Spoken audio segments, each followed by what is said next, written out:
Recently 15 अगस्त को हमारा देश अपनी 78th इंडिपेंडेंस डे सेलिब्रेट किया। लेकिन क्या हम सच में आज़ाद हो गए हैं?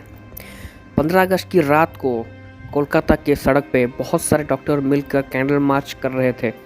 रीज़न सभी को पता है।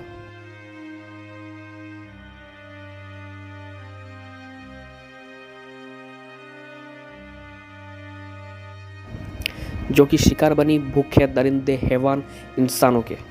सॉरी, वो इंसान तो किसी भी एंगल से नहीं हो सकते, और ना ही जानवर, क्योंकि जानवर भी ऐसा घिनौना काम कभी नहीं कर सकते। अब तुम ही सोचो कि इनको किस कैटेगरी में डालना चाहिए। कोलकाता के आरजी कार मेडिकल कॉलेज की पीजी स्टूडेंट डॉक्टर एक्स लगातार 36 घंटे काम करने के बाद सेमिनार हॉल में कुछ देर के लिए रात को सोने चले गए, जहां पर उनके साथ वो घिनौना हादसा हुआ जिसको सुनने या सोचने से भी आपकी रूह कांप जाएगी। उनकी आंखों से, उनके मुंह से, उनके प्राइवेट पार्ट्स से खून निकल रहा था। उनके बॉडी में ऐसा कोई भी पार्ट नहीं था जिसमें चोट की निशान नहीं थी। यहाँ तक कि उनके बॉडी पे फ्रैक्चर भी था। हद तो तब हो जाती है डॉक्टर एक्स की पेरेंट्स को कहा गया कि ये एक सुसाइड है। एविडेंस को डिस्ट्रॉय करने के लिए हर मुमकिन कोशिश की जाने लगी। यहाँ तक कि जिस हॉल में यह हादसा हुआ था उसी के बगल वाले रूम को रेनोवेशन करने के बहाने से तोड़ा गया, ताकि किसी को भी कोई भी एविडेंस या प्रूफ ना मिल पाए। और अब तक पुलिस एकदम खामोश थी। जब यह केस इंटरनेट पे वायरल हुआ तब जाके पुलिस की आंख खुली, और उसके बाद पुलिस अपना छानबीन करना चालू कर दिया। पुलिस को उस क्राइम सीन पे एक ब्लूटूथ हेडसेट मिला, और उसके बाद पुलिस ने हर एक सस्पेक्ट के मोबाइल के साथ उस ब्लूटूथ को कनेक्ट करने की कोशिश करने लगी, लेकिन उनमें से एक सस्पेक्ट की मोबाइल से वो ब्लूटूथ हेडसेट कनेक्ट हो गया, और जिस शख्स के मोबाइल के साथ वो कनेक्ट हुआ वो कोलकाता स्टेट पुलिस का वॉलंटियर था, और उसका नाम था संजय रॉय। और यहाँ पे सीएम ममता दीदी का कहना है कि संडे तक अगर दोषी पकड़ा ना गया तो केस सीबीआई को सौंप दिया जाएगा। लेकिन आप सब जानते हैं कि ममता दीदी की एक्टिंग में हाथ कोई नहीं पकड़ सकता। कोलकाता पुलिस की नाकामयाबी को देखते हुए कोलकाता के हाई कोर्ट ने भी ये केस सीबीआई को सौंप दिया है। ये है अब तक का रिपोर्ट, लेकिन यहाँ पे कुछ पॉइंट्स ऐसे भी है जिनके बारे में मैं बात करना चाहूँगा। ऊपर मैंने बताया कि उनकी डेड बॉडी किस हालत में मिली। पोस्टमार्टम में उनके अंदर 150 ग्राम सीमेन पाया गया, जबकि एक मेल ओनली 10 से 15 ग्राम प्रोड्यूस कर सकता है एट ए टाइम। मतलब ये 10 या उससे ज़्यादा हैवान दरिंदे का काम है। यहाँ तक कि डॉक्टर एक्स की पेल्विस भी टूट चुकी थी। ज़रा सोचो उस बिचारी पर उस रात, उस वक्त क्या बीती होगी। इन हैवान ने हैवानियत का सारा सीमा पार कर लिया था। इतना ब्रूटल टॉर्चर तो नरक में भी नहीं होता होगा। ये सब सुनने के बाद हम खुद को इंसान कहने का हक भी खो चुके हैं। लेकिन इतना सब कुछ होने के बाद भी मेडिकल कॉलेज के प्रिंसिपल ने इस केस में कुछ भी बोलने से साफ इनकार कर दिया है। तो क्या हम ये मान ले कि मेडिकल कॉलेज के प्रिंसिपल को कल्प्रिट के बारे में पता था और वो उस कल्प्रिट को बचाने के लिए ये सब किए? यहाँ तक कि कॉलेज के सेमिनार हॉल में सीसीटीवी कैमरा तक नहीं था।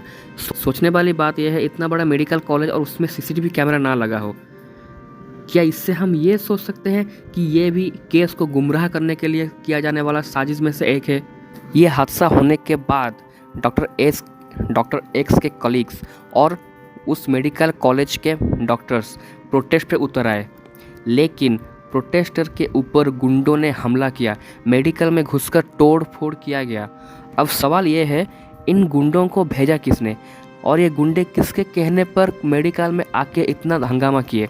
और अभी तक पुलिस चुप क्यों है? क्यों उन गुंडों के ऊपर पुलिस कार्रवाई नहीं कर रही है? क्या सच में यह है हमारे देश की आज़ादी?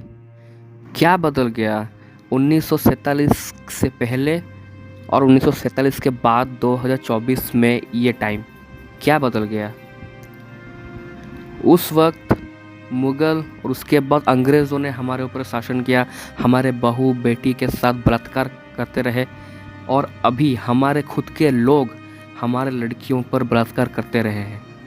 क्या अब ये कहना सही होगा कि अंग्रेज़ हमारी बेटियों का इज़्ज़त नहीं लूटेंगे? इस बात से आज़ादी मिली हमारी लड़कियों को।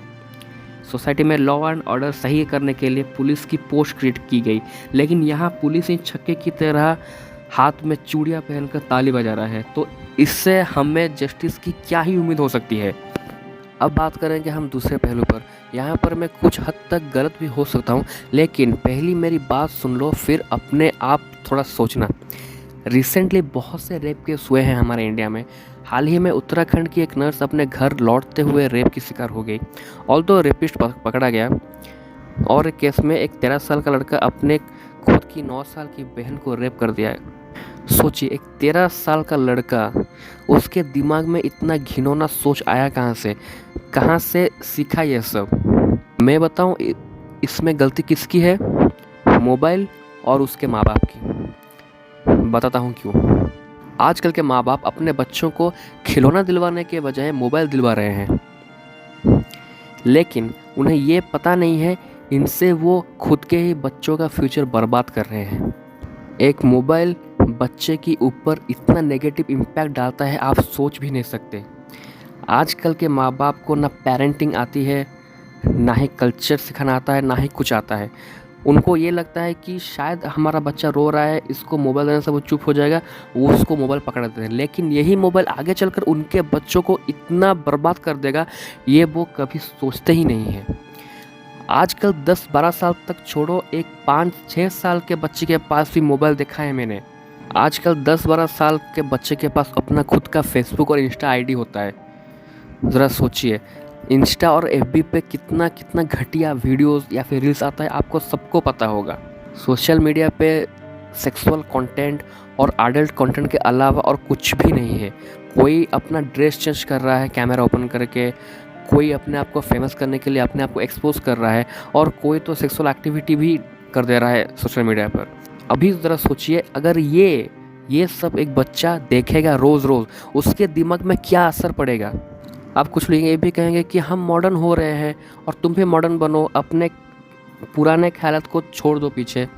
लेकिन मेरे दोस्त, तुम मॉडर्न नहीं, तुम बर्बादी की ओर अपना पाँव रख रहे हो, और ये बर्बादी का पाँव तुम्हें इतना बर्बाद कर देगा, तुमको पता भी नहीं चलेगा। ये सो कॉल्ड मॉडर्न सोसाइटी इतना दलदल है, तुमको धीरे धीरे अपने और खींचता चला जाएगा, तुमको पता भी नहीं चलेगा, क्योंकि तुम्हारे आंखों पे तो मॉडर्न सोसाइटी का पट्टा जो लगा है। एक और बात, जनरेशन को बर्बाद करने के लिए बॉलीवुड भी बहुत बड़ा रीज़न है। आजकल के बॉलीवुड मूवीज़ और वेब सीरीज़ में न्यूडिटी और सेक्सुअल कंटेंट के अलावा और कुछ भी नहीं है। रेफरेंस के लिए इनका एक वेब सीरीज़ ले लो, पाताल लोक और मिर्ज़ापुर, और एक मूवी ले लो, एनिमल। इन तीनों में एक औरत को सिर्फ एक सेक्स ऑब्जेक्ट की तरह दिखाया गया है। इन तीनों में सेक्सुअल कंटेंट के अलावा और कुछ भी नहीं है, लेकिन आजकल का जनरेशन उसको पी जा रहा है, ये सोच के कि ये सब कूल है। लेकिन उस वेब सीरीज़ में लड़की को, औरत को सेक्स ऑब्जेक्ट के अलावा और कुछ भी नहीं दिखाया गया है। जहाँ एक मर्द अपना हैवानियत मिटाने के लिए औरत को यूज़ करता है। आप बताइए, ये सब देखने के बाद आजकल के जनरेशन के दिमाग में क्या असर पड़ेगा? ये सब देखने के बाद क्या वो किसी औरत को रिस्पेक्ट दे पाएगा, या फिर एक औरत को रिस्पेक्ट के दृष्टि से देख पाएगा? नहीं। मैं ये भी नहीं कह रहा हूँ कि 100% गलती बॉलीवुड की है। यहाँ पर बॉलीवुड जितना जिम्मेदार है, खुद के माँ बाप भी उतने जिम्मेदार हैं। अपने लड़के को वो सब क्यों नहीं सिखाते कि दूसरी लड़की को ऐसा मत देखो, वैसा मत देखो, किसी भी लड़की को छेड़ो मत, किसी भी लड़की को डिसरिस्पेक्ट मत करो? ये सब क्यों नहीं कहते एक लड़के को? क्या हर एक रूल लड़की के ऊपर ही एप्लीकेबल है, लड़कों के लिए नहीं? तो मैं यहाँ पर कहना चाहता हूँ कि इसमें बॉलीवुड जितना भी जिम्मेदार है, उतना जिम्मेदार माँ बाप भी हैं, क्योंकि उनको ढंग का पेरेंटिंग करना नहीं आता। अब आप बोलेंगे कि ये तो रहा बच्चे के ऊपर, बड़े भी तो रेप करते हैं। हाँ, बड़े भी रेप करते हैं, लेकिन जब वो बड़े रेप करते हैं, उन्होंने भी किसी से तो सीखा होगा। कहाँ से सीखा? अपने आप तो नहीं सीखा होगा। ऐसा तो नहीं है ना कि मैं रास्ते में चल रहा हूँ, मेरे को लड़की दी जा, मैं रेप कर दूँ। वो रेप करने के लिए मेरे दिमाग में रेप की मेंटलिटी भी होना चाहिए, और रेप करने के लिए मुझे वैसा कंटेंट भी देखना चाहिए। और वो कंटेंट कौन दे रहा है? बॉलीवुड। क्योंकि बार बार सेक्स कंटेंट देख देख के मेरे दिमाग में वो सेक्स कंटेंट डेवलप हो रहा है, और वही सेक्स कंटेंट रेप में भी कन्वर्ट हो जा रहा है। ये एक स्लो पॉइजन है। 2011 में निर्भया केस हुआ, न जाने साल भर में कितने कितने रेप होते हैं, और हम ऐसे ही कैंडल मार्च करते रह जाएंगे, लेकिन फ़ायदा कुछ भी नहीं होगा। जुर्म को ख़त्म करने के लिए उनके जड़ों को भी काटना पड़ेगा। आप अच्छे से सोच के देखो, इसमें बॉलीवुड जिम्मेदार है कि नहीं। अब इस केस को लेके सोशल मीडिया पर हंगामा हो चुका है। सोशल मीडिया दो हिस्सों में बढ़ चुकी है, मैन एंड वुमेन। हर कोई कह रहा है मैन विल बी मैन, हर मर्द सेम होता है। लेकिन मैं उनसे विनती करके हाथ जोड़ के मैं कहना चाहता हूँ कि कुछ हैवान के लिए सारे मर्द कम्युनिटी को ऐसा मत बोलिए, क्योंकि हर मर्द एक जैसा नहीं होता है। कुछ केस में मर्द के ऊपर फॉल्स केस भी लग जाती है। औरत फॉल्स रेप केस लगाकर आदमी को फंसा देती है। इसलिए आप ये कहना छोड़ दो कि सारे मर्द एक जैसे होते हैं। सारे मर्द एक जैसे नहीं होते। क्रिमिनल कभी जेंडर नहीं देखता, क्रिमिनल बस क्रिमिनल ही होता है। क्रिमिनल की कोई जात धर्म कोई भी जेंडर नहीं होता। क्रिमिनल बस एक क्रिमिनल ही होता है। तो ये बात कहना छोड़ दो कि सारे मर्द एक जैसे होते हैं और सारे मर्द की रेपिस्ट मेंटालिटी होती है। आप क्रिमिनल को क्रिमिनल की तरह ही ट्रीट कीजिए, मेरी आपसे यही विनती है। और आज के लिए बस इतना ही। उम्मीद करता हूँ उस डॉक्टर को इंसाफ ज़रूर मिलेगा। आखिर में बस यही कहना चाहता हूँ कि क्या गलती रही होगी उस बेचारी की, यही कि वो लोगों का सेवा करना चाहिए और आखिर में क्या मिला उसको, मौत। वो भी इतना दर्दनाक, इतना घिनौना। वो लोगों की सेवा करने के लिए वाइट एप्रॉन पहनी थी, लेकिन उसी लोगों ने उसके ही खून से उसकी एप्रॉन को रेड कर दिया। इससे और शर्मनाक क्या ही हो सकता है। What is the scariest animal? Man.